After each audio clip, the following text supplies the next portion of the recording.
Education, always upgrade करो अपने आप को, और बेसिक पे अपग्रेड जरूर करना। अच्छा प्लानर बनो, अच्छा फॉलोअप करना सीखो, अच्छी काउंसलिंग करना सीखो, टीम को लगातार प्लानिंग देते रहो। 8 स्टेप ट्रेनिंग नहीं आ रही है, उसको तैयार करो। ये जितनी बातें 2 दिन के अंदर हम लोगों ने सीखा है, एक एक बातों को सीरियस लो। और जो भी कमियां हैं, बोला जाता है इंसान कमियों का पुतला है। यहां कोई परफेक्ट पैदा नहीं हुआ, कमियां हम में भी है, कमियां आप में भी है। फर्क सिर्फ इससे होता है कि किसने अपने अंदर की कितनी कमियों को खत्म करने की कोशिश करी, बस। सबके अंदर कोई ना कोई प्रॉब्लम है, कोई परफेक्ट नहीं है। इसलिए इस हीन भावना से कभी नहीं ग्रसित होना है कि यार हम में तो इतनी कमियां हैं ना। इस दुनिया में हर इंसान के अंदर कमी है। सफलता इस बात से निहित करती है कि किसने अपनी कितनी कमी दूर करने का प्रयास किया। तो educate your self, upgrade your self, जितना हो सके, जितना मौका मिले आपको ट्रेनिंग मीटिंग में आने का, खुद भी आओ और दबा के अपनी टीम को ट्रेनिंग मीटिंग में लाओ। सीखो, सिखाओ और पैसे कमाओ। एजुकेशन बहुत बड़ी ताकत है। मैं फर्स्ट डे ही बताया था, सीखे रहोगे तो डरोगे नहीं। डरता वो है जिसने सीखा नहीं है, और सीखने का कोई उम्र नहीं होता। जिंदगी भर इंसान सीखता रहता है। डायरेक्ट सेलिंग इंडस्ट्री ही सीखते रहने का बिजनेस है। हम लोग आज भी सीखते हैं। आज भी मुझे कोई ट्रेनिंग देना होता है, कोई नई समस्या अगर आती है और मुझे सॉल्यूशन नहीं मिलता, मैं हाथ जोड़ के पहुंच जाता हूं अपने ग्रेट अपलाइन के पास और मैं पूछ लेता हूं, सर इस समस्या का समाधान कैसे करना। क्योंकि भैया मेरे पास 15 करोड़ कमाने का एक्सपीरियंस है, लेकिन मेरे अपलाइनों के पास 20 करोड़ कमाने का एक्सपीरियंस है। वो तो मेरे से ज्यादा जानते हैं, है कि नहीं। मेरे पास 10 लाख की टीम हैंडल करने का एक्सपीरियंस है, लेकिन मेरे ग्रेट गुरुजी लोगों के पास 20 लाख 30 लाख की टीम को हैंडल करने का एक्सपीरियंस है। तो वो तो मेरे से ज्यादा जानते हैं ना, आया ना। तो मैं अगर सोचूं कि आई एम द बेस्ट, मैं उसी दिन खत्म हो जाऊंगा। मैं हमेशा बोलता हूं, मैं डायरेक्ट सेलिंग इंडस्ट्री का एक अच्छा स्टूडेंट हूं। मैं सीखता रहता हूं, इसलिए हम आगे बढ़ते रहते हैं। आपको हमेशा स्टूडेंट बनकर रहना है, हमेशा सीखते रहो। फोकस ऑन एजुकेशन कर सकते हैं। अगला है साहस। ये लीडरशिप की बहुत ही अनमोल क्वालिटी है। करेज, हिम्मत होनी चाहिए आपके अंदर कुछ भी करने का, जज्बा होना चाहिए आपके अंदर कुछ भी करने का। और ये हिम्मत वही दिखा सकता है जो इंसान कंफर्टेबल जोन से बाहर आके बिजनेस करे। डर डर के धंधा मत करो। डर डर के धंधा करना आपको बहुत बड़ा लॉस दे सकता है। डर डर के बिजनेस नहीं करना हमें, हिम्मत दिखाओ। बिजनेस की डिमांड जो बोलती है उस डिमांड को पूरा करना है। जो बोलता है बिजनेस का डिमांड, उस डिमांड को हमें पूरा करना है।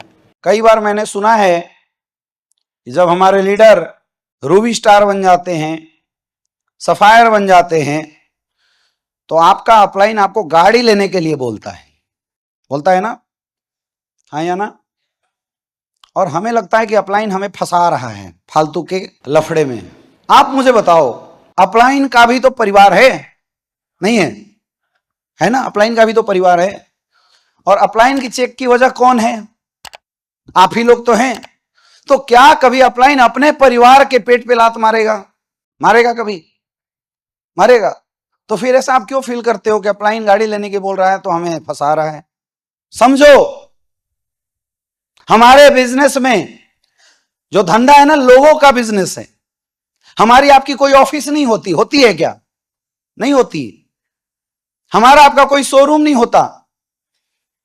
अपने धंधे के शोरूम हम खुद हैं। कौन है? कौन है हमारे धंधे का शोरूम? नेटवर्क मार्केटिंग में नेटवर्कर खुद बिकता है। जब आप में दम दिखता है तब लोग आपके पीछे कैरियर लगाते हैं। जब आप अच्छे लीडर दिखाई देते हो तब लोग आपके पीछे चलते हैं। यही बात है कि नहीं है? यस या नो? और हम सब एक नॉर्मल क्लास से बिलोंग करने वाले लोग हैं, एक मिडिल क्लास से बिलोंग करने वाले लोग हैं।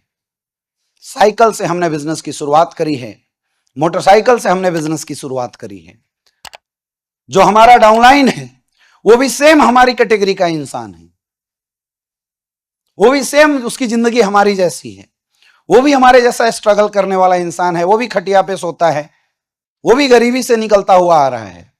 तो जो हमारी डाउनलाइन है और हम में कोई फर्क नहीं दिखाई देता, इसलिए हमारा डाउनलाइन चाह के भी वो रिस्पेक्ट, वो इज्जत जो है वो हमें नहीं दे पाता, और इसका आने वाले समय में हमारे बिजनेस में होता है लॉस। तो ये डिफरेंस क्रिएट करने के लिए बिजनेस में एक इन्वेस्टमेंट करना पड़ता है। क्या? सबसे पहला अपने ड्रेस कोड के ऊपर।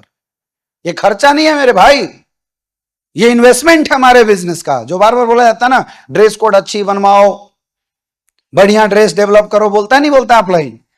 ये क्यों बोला जाता है?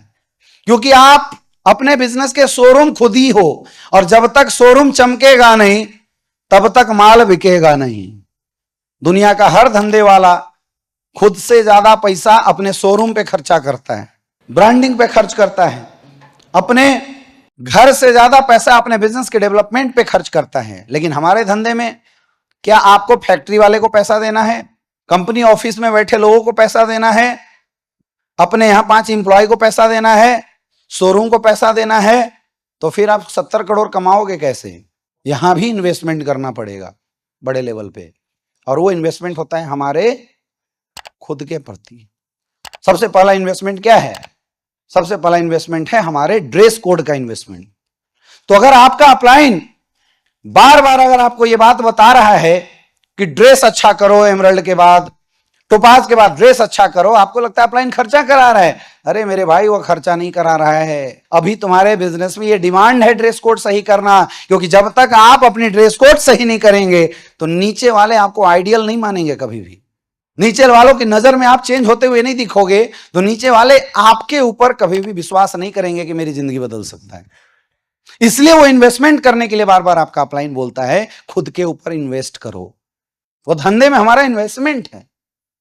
दूसरी बात, जब आप रूबी स्टार पे हो जाते हैं, सफायर पे हो जाते हैं, आपका अपलाइन आपको बोलता है गाड़ी ले लो, बोलता है नहीं बोलता है? कई बेवकूफों से मैंने सुना है कि सर लायबिलिटी में डूब जाएंगे, सर कर्जा आ जाएगा। सोचो, जब तुम शोरूम चला रहे होते और तुम्हें जरूरत पड़ता 50 लाख का माल डलवाने की, लोन लेते नहीं लेते? वो कर्जा नहीं है क्या? फिर भी लोग लोन लेके बिजनेस क्यों चलाते हैं? इंडिया नहीं, दुनिया का मैक्सिमम बिजनेस तो लोन से ही चलता है। लोग क्यों लोन लेके बिजनेस चलाते हैं बोलो? आगे बढ़ने के लिए, क्योंकि बिजनेस सेंस है, वो धंधा आपका है, उस धंधे में पैसे आपने लगाए हैं, जिम्मेवारी आपको लगता है इस धंधे को उठाने की मेरी है, इसलिए आप लोन लेने के लिए तैयार हैं। और यहां अपलाइन नहीं बोल रहे हैं लोन लेके बिजनेस करो, लेकिन अपलाइन बोल रहा है कि जब पैसा आए तो अपने बिजनेस में एटलीस्ट इन्वेस्ट करो। और सेकेंड इन्वेस्टमेंट हमारे बिजनेस का होता है हमारी गाड़ी, क्योंकि जब इंसान बाइक से चलता है तो उसका एटीट्यूड दूसरा होता है, लेकिन जैसे वो गाड़ी में आ जाता है ना, उसका एटीट्यूड चेंज हो जाता है। कितने लोग यहां कार अचीवर हैं? कितने लोग? बहुत अच्छी बात है। सच बताना, जब आप बाइक से चलते थे और जब आप 4 व्हीलर गाड़ी में आए, लोगों का आपको देखने का नजरिया बदला नहीं बदला? लोग आपको रिस्पेक्ट देने लगे नहीं देने लगे? पहले लोग जैसे बात करते थे, आज उनकी बातचीत की भाषा आपके प्रति बदल गई नहीं बदल गई? समझ में आ रही है बात? तो ये लायबिलिटी नहीं है, ये हमारे बिजनेस का इन्वेस्टमेंट है, रिक्वायरमेंट है। और जो इंसान टाइम पे रिक्वायरमेंट पूरा नहीं करता है, उसकी एक एक रैंक निकलने में 2-2 साल लग जाते हैं। फिर वो बोलता है गुरुजी हम पीछे छूट गए। तूने धंधे की डिमांड नहीं पूरा की तो धंधा तुम्हारा डिमांड कहां से पूरा करेगा? लोग पीछे छूट जाते हैं। फिर बोलते सर मेरे ऊपर कर्जा है। मेरे भाई, दुनिया में बिजनेस कभी भी ये नहीं देखता तुम कितना कर्जा लेके आए हो। बिजनेस ये देखता है कि जो मेरी डिमांड है पूरा कर, और करना पड़ेगा, चाहे कर्जा हो चाहे ना हो। बात समझ में आ रही है? तो आंखों को खोलो और बंद पट्टी को बाहर निकाल के देखो। ये जो अपलाइन समझाता है, नियत गलत नहीं है रे भाई, तुम गलत नियत से सोच रहे हो, कोई आपको उलझाने नहीं आया है। वो आपके बिजनेस की एडवाइस देता है अपलाइन, कि आपको क्या करना चाहिए और क्या नहीं करना चाहिए। जो लोग लेते हैं उनका धंधा बढ़ता है, जो लोग नहीं लेते उनका धंधा नहीं बढ़ता। अपलाइन बोलता है डायमंड लेवल पे आने के बाद लग्जरियस गाड़ी में आ जाओ, लेकिन हमारे बहुत सारे ऐसे महान डायमंड हैं जो लोग लग्जरियस गाड़ी में नहीं आते, वो जिद मचा के बैठे रहते हैं। नहीं गुरुजी 14 लाख आया है। अच्छा, मैं अक्सर देखता हूं जब हम नीचे लेवल पे होते हैं तो हमारे एडवाइजर होते हैं अपलाइन, और जैसे लोगों का लेवल बड़ा होने लगता है उनके एडवाइजर चेंज हो जाते हैं। फिर उनके एडवाइजर कौन होती है? बीवी। फिर एडवाइजर हो जाता है साला, फिर एडवाइजर हो जाता है काका। अरे तब वो काका कहां था जब तुम रोड के ऊपर घुमा करते थे? तब बीवी की एडवाइस कहां थी भाई जब तुम 10,000 की नौकरी किया करते थे? जैसे पैसे कमाए एडवाइजर कौन बन गया? बीवी। मैं देखता हूं सफायर रैंक का लीडर, पैसा आया, क्या कर रहे हो भाई? गुरुजी प्लॉट ले रहे हैं। मैंने दुनिया की पहला ऐसा बिजनेस देखा है डायरेक्ट सेलिंग, जहां पे लोग अपने धंधा को डेवलप करने से पहले धंधा का सामान बेच के खा जाते हैं। बाकी लोग 2 साल तक जो कमाते हैं पैसा लगाते जाते हैं ताकि धंधा बड़ा हो। हमारे धंधे में जो आते जाता है उसको खाते जाते हैं, जो आते जाता है उसको खाते जाते हैं, फिर लास्ट में होते हैं मैंने भी किया था। और ये एडवाइजर बदलना आपको जीवन में बहुत बड़ा लॉस दे देता है, बहुत बड़ा लॉस। याद रखो, बिजनेस में अगर आपको बेटर एडवाइस चाहे, आप किसी भी लेवल पे चले जाओ, अगर कोई कर सकता है तो वो है आपका अपलाइन।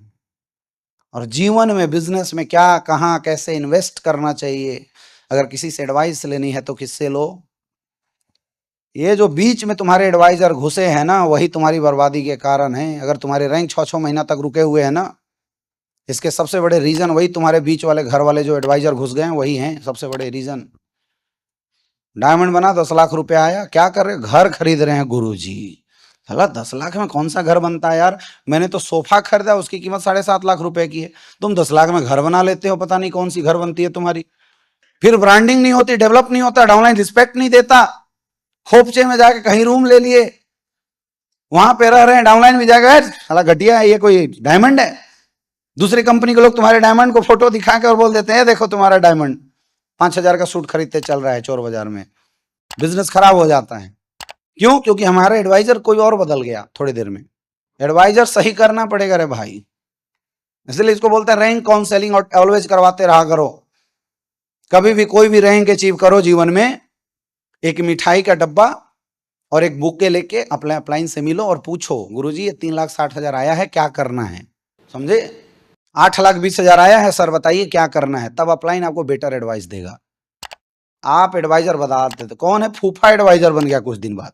ओ गुरुजी उसने बोला था कि एक हमारा पुरखौती जमीन था, वो बिक रहा था गुरुजी, तो फूफा जी ने बोला था तेरे पास कुछ तो बचा नहीं, यही खरीद ले। तो मैंने गुरुजी वो 8 लाख रुपए दे के वो जमीन खरीद ली। बचा लिया तू अपने पुरखों की शान, और खत्म कर दिया बिजनेस। घर से निकलने के तेरे पास पैसे नहीं है। जब पैसा नहीं था, बिजनेस नहीं था, धंधा नहीं था, तो फूफा क्यों नहीं पुरखौती जमीन बचाने गया था? बताओ। याद रखना, ये दुनिया तुम्हारे सफलता के पीछे एडवाइस देने आते हैं। जब तुम असफल थे, स्ट्रगल कर रहे थे, ये कोई मामा, फूफा, ताऊ, जीजा कोई नहीं तुम्हारा साथ दिया था क्या? देता तो तुम ब्लैक डायमंड थे ना, तो ब्लू डायमंड होता। साथ नहीं दिया था, उसको भरोसा नहीं तुम्हारे ऊपर था, भरोसा था अपलाइन को। तो एडवाइजर जीवन में अगर रखना है ना, तो किसी एक इंसान को रखना, that is your upline. Upline ये एडवाइस जब देता है तो उसकी बात सुनो। गाड़ियां हमारे बिजनेस की लायबिलिटी नहीं है, गाड़ियां हमारे बिजनेस का इन्वेस्टमेंट है। जब हम गाड़ियों में आते हैं तो टीम का मेरे को देखने का नजरिया बदल जाता है, टीम हमें आइडियल बनाने लगती है, टीम के सपने डेवलप हो जाते हैं, इसलिए हम जोश के साथ बड़ा काम करने लग जाते हैं। जब डायमंड लेवल के बाद हम लग्जरियस गाड़ियों में आ जाते हैं तो हमारी लाइफ स्टाइल जो है लग्जरी लाइफ स्टाइल हो जाती है। फिर हम कहीं से गुजरते हैं तो दुनिया का मुझे देखने का तरीका बदल जाता है, क्योंकि मार्केट में 60 लाख 70 लाख की गाड़ी से कौन चलता है? जिसके 500-600 करोड़ के कंपनियां होती हैं, बड़ी बड़ी फैक्ट्रियां होती है, वही लोग ऑडी BMW चलते हैं। हमारे यहाँ डायमंड चलता है। मार्केट को थोड़ी पता तुम्हारे अकाउंट में कितना पैसा है। मार्केट की में तुम्हारी औकात बदल जाती है, और इससे आपके डाउनलाइन का विजन बड़ा होता है, क्योंकि डाउनलाइन के साथ आपने काम किया है। लोगों के सपने जग जाते हैं कि अगर मेरा डाउनलाइन, मेरा अपलाइन इस पोजीशन पे पहुंच सकता है तो मैं भी पहुंच जाऊंगा। लोग बोलते हैं नेटवर्कर दिखावा करता है, नेटवर्कर दिखावा नहीं करता है मेरे भाई, उसको शौक नहीं है ऑडी में बैठने का, कोई शौक नहीं है, लेकिन उसके बिजनेस का डिमांड है। अगर उसने ऐसा नहीं किया तो जिस बेल्ट को वो लीड दे रहा है, जिन लोगों को लेकर वो काम कर रहा है, वो लोग जीवन में कभी उसको आइडियल मानेंगे ही नहीं। उन लोगों के सपने कभी जगेंगे नहीं। ये समाज, ये दुनिया ही ऐसा है, इसलिए हमारे बिजनेस की कुछ ये इन्वेस्टमेंट होती है जो हमें करना होता है टाइम टू टाइम। और जिसने समय के अनुसार ये इन्वेस्टमेंट कर दिया उसका धंधा बड़ा हो गया, और जो लोग लेट किए हैं उनका धंधा आज भी खराब होता चला गया है। लेकिन ये करने के लिए दम होना चाहिए, हिम्मत होनी चाहिए। ऐसे नहीं कर सकता है कोई।